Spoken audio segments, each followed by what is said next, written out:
How do you go from critic to creative? Because that's what this thing is about. How do you go from critic to creative? Listen, most of us who struggle with writer's block, what's actually happening is we're becoming too critical of our own work. In fact, we're becoming critical before we even start many times. Think about that for a moment. You're actually beginning to critique and judge yourself before you even start. I'm just telling you, a lot of people struggle with this. I struggle with this. Recently, I've had a breakthrough with my book, Unhackable. And you know why? It's because I overcame writer's block. And you know why? Here's a great tip, folks. Check it out. When things get mentally tough, here's what we do. When things get mentally tough, here's what I do when I'm writing. I go check social media. I go Google and do some research.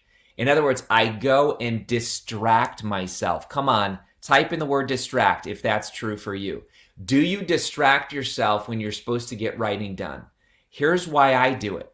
We have all the way from Thailand. Look at this. Fantastic, Thailand. Welcome. By the way, tag a friend, share this, and let's get the party going.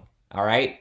So share this, tag somebody. Let's get some help today with writing. I want everybody to have the most productive week ever with their writing. I had some major breakthroughs this week with my writing, and I'll tell you why. Because when I was tempted to go Google something or check social media, here's a recent trick I learned. You know what you do? You tell your brain, you can do that, but wait 5 minutes. Folks, I'm telling you, this is gold. This is absolute gold. When you have writer's block and you are tempted to go distract yourself, and I know that this is a common thing. Most writers, they go try to clean their desk. They try to clean their office. They go get a snack to go write with. They go get a playlist. So many times, authors are the worst people when it's time to write, because they finally have the time, but the words don't come. And here's what I told myself this weekend.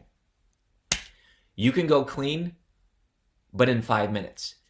You can go get a snack, but in 5 minutes. You can go check Google, but in 5 minutes. You can go to social media, but in 5 minutes. And I'll tell you what it does, folks. It allows your brain to reset. And here's the beauty of this. You actually get more focused because you tell your brain, yeah, you can go check social media, but in 5 minutes. And what happens then is you sit with the pain. Folks, writing is pain. I'm telling you, it is pain, but it's a good pain. Just like physical therapy is good pain so you can actually overcome the injuries in your body, writing is pain. I'm not going to lie to you folks. I'm not going to tell you writing is this beautiful flowery thing. You know why writing is pain? Because you're becoming someone new. Writing is you being born again into a greater awareness. It's into a greater impact. I'm telling you, it's greater influence, impact, and income. And it's messy. Birth is messy. When you grow and you begin to birth this new book. Folks, I'm learning things that I never learned about myself, writing this next book, Unhackable. I'm finding out how easy it is to get hacked. And here's what happens. So often it's hard to write our books. Do you know why? Because we're actually having to overcome the exact issue that we're helping our readers with. Come on now. Somebody say amen, right? You are actually helping your authors overcome the exact issue that you are struggling with, and that's why the book is an obstacle. Ryan Holiday wrote a book on this. He actually got it from Marcus Aurelius, but it says the obstacle is the way. What stands in the way becomes the way. The reason why you are struggling with getting your book done is because if you overcame this, you would set the world on fire. If you overcame this, you would be an amazing servant leader that would begin to have a message to share and an audience to serve. And all that resistance that you feel isn't saying you're not good enough. It isn't saying that your writing isn't good enough. It's actually the resistance that Stephen Pressfield talks about. It's the resistance pushing back and saying, do you really want this? Just like when you lift weights and that weight begins to push against you and says, hey, muscle, do you really want to get built? Do you really want to do those push-ups? And when your body's screaming and saying, no, I do not want to do those push-ups, Your body knows if it can push through the pain, you get stronger. And we need you to be stronger because you're going to be standing on a bigger stage. And that bigger platform is going to require you to be a different person. Come on now, folks. If this is helpful for you, this is exactly what I was struggling with during the weekend. I was struggling with, you know what, Kary? You've been pretty successful already. Why write another book? You know what, Kary? Why do you want to put yourself out there again and write another book? Folks, we all have the demons that come speak to us and tell us to stop. And I'll tell you what, for me, someone who's achieved success, it's even harder. Now I know why successful people stop with their one-hit wonder. See, because we've always wondered that, right? Haven't we always wondered, why didn't that person just write another book? Why didn't that person just put another CD out? It's because they had their one-hit wonder and now they're scared to put anything else out there because it may not be as successful. Come on now, folks. You've never heard this before. I know you haven't because no one's talking this real. Nobody's being this authentic to say, you know what? When you've achieved success, it's easier to go hide out in the Shire and tip back and pretend everything's cool and pretend you're super successful when really this book is demanding so much out of me. Oh my gosh. It's like ringing me and demanding new levels.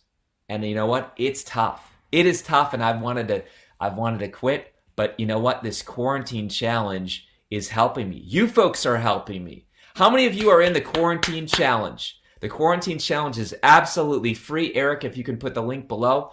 But today we're talking about writer's block. I'm going to give you some quick tips and an assignment. Here's the quick tips and the assignment.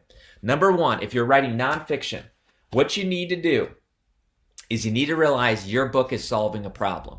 With a nonfiction book, your book is solving a problem. And you know what? You need to put it in what's called a framework. Now you might say, Kary, what are you even talking about, a framework? A framework is a solution broken down into simple steps. So notice, folks, my framework in the deeper path is step 1, step 2, step 3, step 4, step 5. Folks, all books, all nonfiction books have what's called a framework. They take the problem and they break it down into a solution, and your chapters become the simple steps.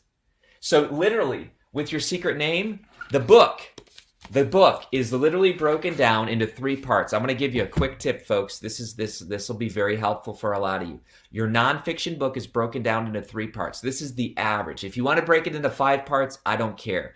But the simplest way to do it is part 1, part 2, part 3. Part 1, part 2, part 3. Part 1 is when your book discusses the problem. In other words, you don't go to the doctor and the doctor says, here's your solution. No, the doctor says, what hurts? Tell me the problem. What seems to be the problem?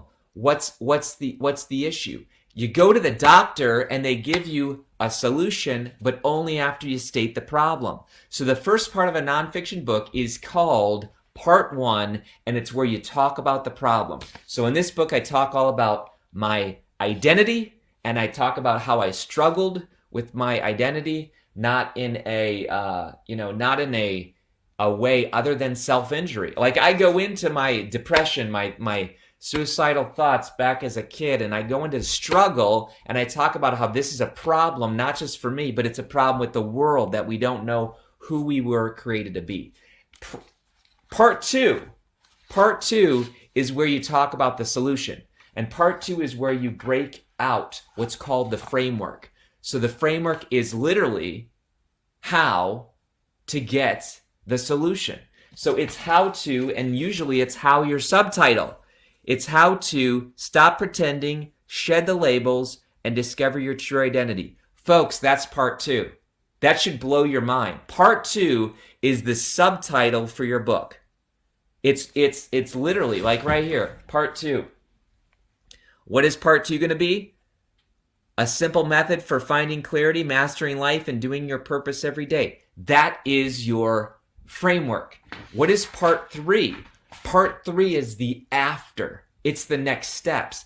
And if you are a writer who's going to be a wealthy writer, you need to do other steps. In other words, I don't just say the book ended, have a great day. I talk about, in fact, check this out, back ads, your next steps. So folks, the last section of your book, part 3, is actually what the next steps are. And it's not just pitching. It could literally be say, here's the next step in your relationships. Here's the next step in your finances. Here's the next step in your personal life. Here's the next, it talks about next steps. So part 1, problem, part 2, framework, which is your subtitle, and then part 3 becomes, guess what, the next step.